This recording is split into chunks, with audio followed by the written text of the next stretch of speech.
ಆಶ್ರಯ. ನಮ್ಮ ಹಿಂದೂ ಧರ್ಮದಲ್ಲಿ ಯಾರೇ ಆಗಲಿ ಆಶ್ರಯವನ್ನು ಬಯಸಿ ಬಂದಾಗ ಅವರಿಗೆ ರಕ್ಷಣೆಯನ್ನು ಕೊಟ್ಟು ಆಶ್ರಯವನ್ನು ನೀಡುವುದು ನಮ್ಮ ಕರ್ತವ್ಯ ಹಾಗೂ ಧರ್ಮ.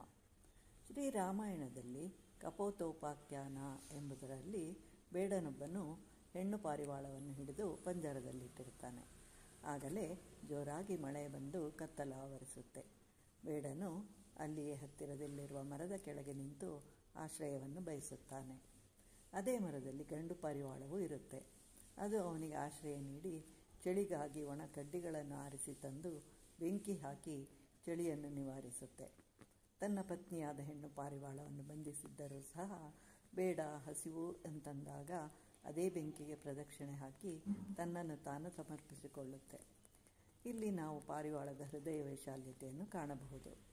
ರಾವಣನ ತಮ್ಮನಾದ ವಿಭೀಷಣನು ರಾಮನ ಆಶ್ರಯವನ್ನು ಬಯಸಿ ಬಂದಾಗ ಲಕ್ಷ್ಮಣ, ಸುಗ್ರೀವ, ಹನುಮಂತ ಎಲ್ಲರೂ ನಿರಾಕರಿಸಿದರೂ ಸಹ ಶ್ರೀರಾಮನು ವಿಭೀಷಣನನ್ನು ತನ್ನ ಪಕ್ಕಕ್ಕೆ ಸೇರಿಸಿಕೊಳ್ತಾನೆ.